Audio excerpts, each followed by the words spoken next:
नमस्ते मित्रों, आज मैं आपके साथ चंदेल नरेश श्री हर्ष ये हर्ष के बारे में बात करूँगा। आम मान्यता के अनुसार चंदेल नरेश हर्ष के पूर्व सभी चंदेल नरेशों को कन्नौज के प्रतिहार नरेशों का सामंत माना जाता है। अगर ऐसा था तो जय शक्ति के समय जिजात भुक्ति की नींव कैसे पड़ी?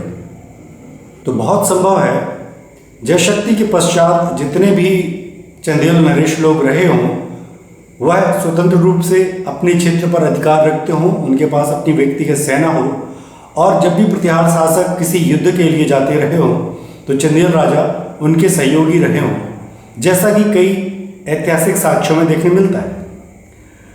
परंतु ऐतिहासिक व पुरातात्विक साक्ष्यों से पुष्टि होती है कि कन्नौज शासक क्षतिपाल या महिपाल के समय हर्ष खजुराहो पर शासन कर रहे थे,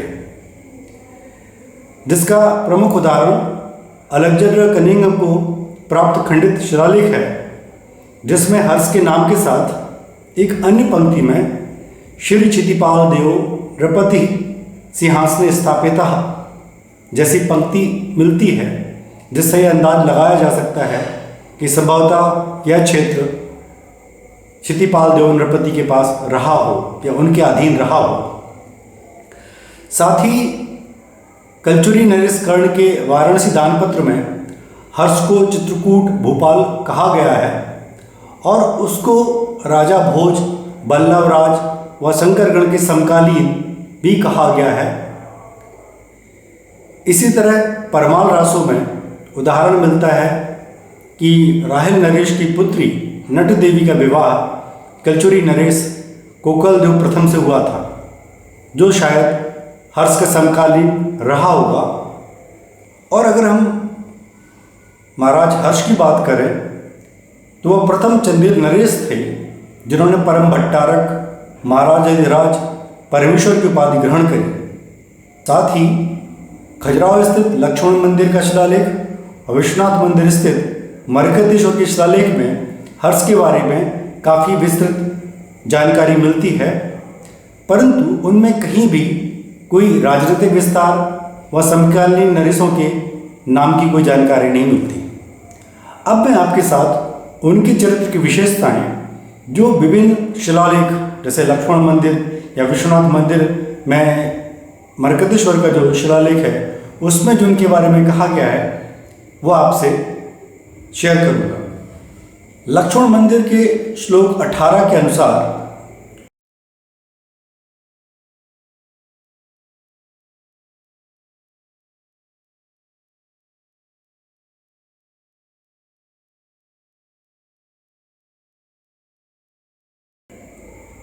उन श्री हर्ष भूप का जन्म हुआ जो सभी नृपों में श्रेष्ठ कल्पतरु के समान इच्छाओं को पूर्ण करने वाले और आज की उनकी सुविकसित यश पुष्प की महक से समान सभी दिशाओं में फैली हुई है। श्लोक 19 में व 20वें में कवि प्रश्न करते हुए नरेश हर्ष की विशेषताओं की बात करता है।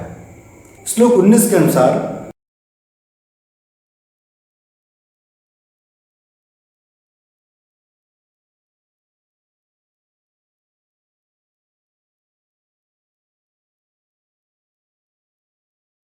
जन्मश्री अर्थात लक्ष्मी व सरस्वती तथा नीतिक्रम, तेज व पराक्रम के साथ सद्गुण व शांति नैसर्गिक रूप से विराजते हैं व जिनमें संतोष, विजय की कामना, विनय, सम्मान और पुण्य व अनंत गुण स्थित हों, तब और किस वस्तु की प्रशंसा करना चाहिए। इसी तरह श्लोक 20 के अनुसार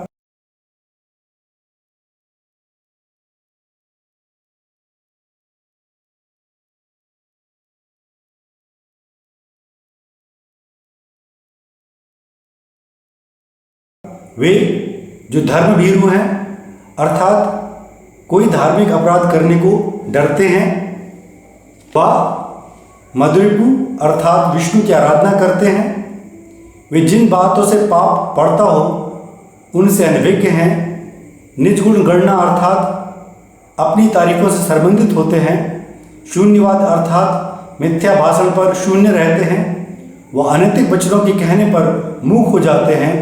जिनके ये सब स्वाभाविक गुण हों, वे किस तरह के व्यक्तित्व होंगे। लक्ष्मण मंदिर स्थित शिलालेख के 21वें श्लोक में उनका विवाह चौहान वंश की कंचुका नामक कन्या से हुआ था, उसके बारे में वर्णन है।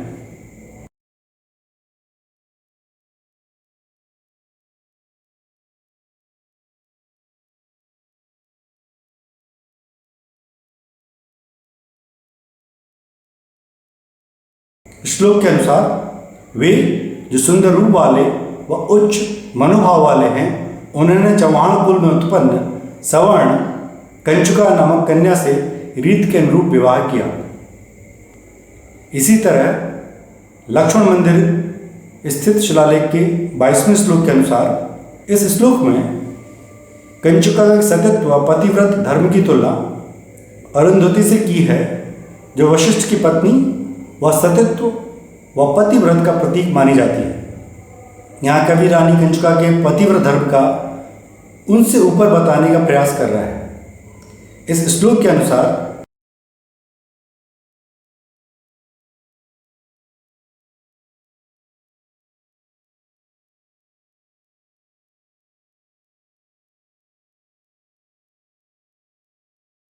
अरुंधति, जिन्हें अपने पतिव्रत धर्म पर गुरुतम अभिमान अर्थात बड़ा अभिमान था, वो उनकी अर्थात कंचुका की तुलना में भी कम निकली।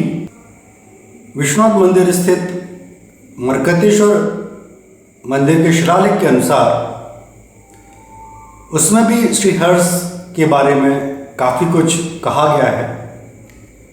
उनके व्यक्तित्व के बारे में कुछ विशेष बातें कही गई हैं। तो श्लोक 24 के अनुसार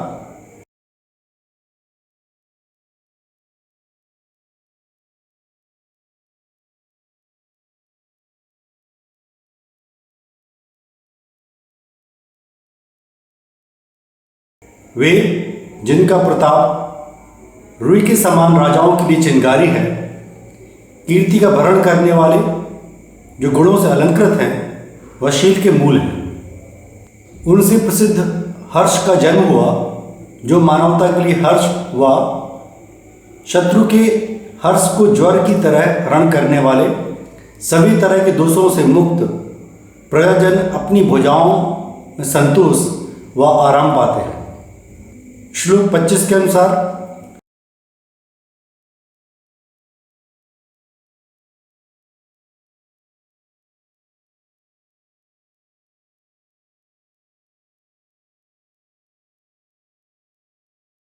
शायद ही युद्ध के मैदान में वे तलवार हाथों में निकालने का व्यापार करते हों, क्योंकि क्रोध में जब उनके कमल के समान दो नेत्रों की भौहें तिरछी हो जाती हैं, तो शत्रु के हृदय से उत्साह, हाथों से धनुष, चेहरों से भाव व घरों से कीर्ति नष्ट हो जाती है और शरीर थरथराने लगते हैं। श्लोक 26 के अनुसार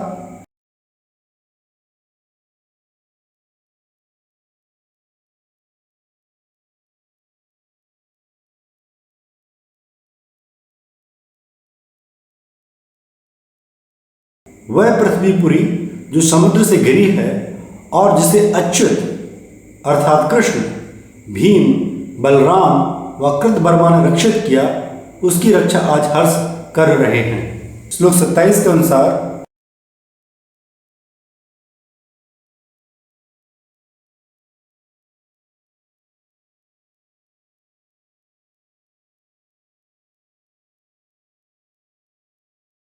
वह राजा जो अपक्ष धात्री अर्थात निष्पक्ष राजाओं की वह रक्षा करता है और दुष्ट, निर्दयी व बुरी प्रवृत्ति, तिरस्कृत लोगों की संगत करने वाले व जिन्होंने समुद्र की यात्राएं की हैं के लिए प्रतिकूल है। पहले के समय में समुद्र यात्रा करना पाप माना जाता था और उस व्यक्ति का बहिष्कार कर दिया जाता था, क्योंकि धार्मिक मान्यता के अनुसार यह दोषकर अर्थात चंद्रमा व भुजंग सम अर्थात शेषनाग के निवास स्थान की यात्रा करके आया है, इसलिए वह अपवित्र हो गया है। श्लोक 28 यह बहुत रोचक श्लोक है।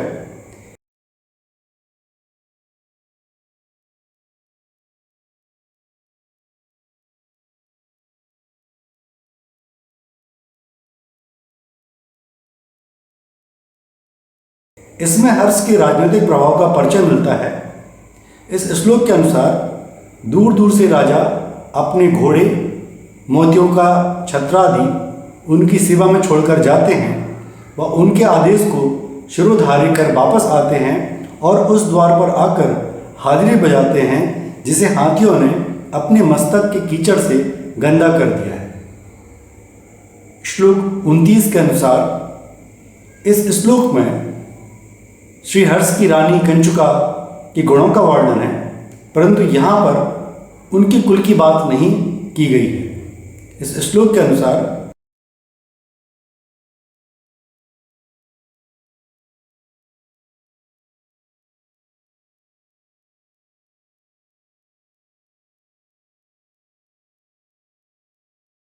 उत्तम व्रतों का धारण करने वाली, गुणों का आधार, महार्था व हृदय में लगाने योग्य वह प्रीतम कंचुका उनके गले का हार है। श्लोक क्रमांक 30 में कंचुका के सौंदर्य का विशेष वर्णन है। इस श्लोक में कंचुका के रूप लावण्य की प्रशंसा है।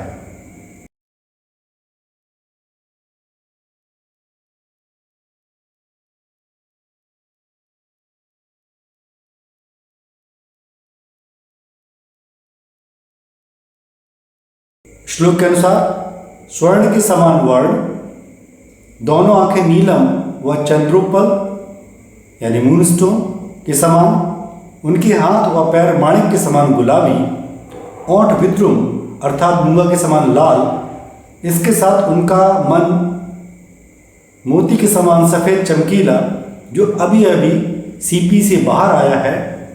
इस तरह की स्त्री रत्न अनेक भुवनों व आभूषणों व भूतों में से एक सती है। तो मित्रों, ये कुछ श्लोक हैं जिनमें हर्ष के बारे में कुछ जानकारी मिलती है।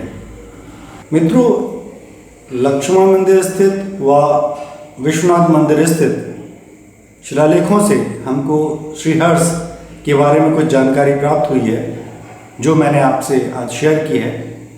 अगर आपको ये वीडियो अच्छा लगता है तो इसे आप लाइक कीजिए, शेयर कीजिए और मेरे YouTube चैनल खजुराहो विद अनुराग को ज़रूर सब्सक्राइब करिए। धन्यवाद।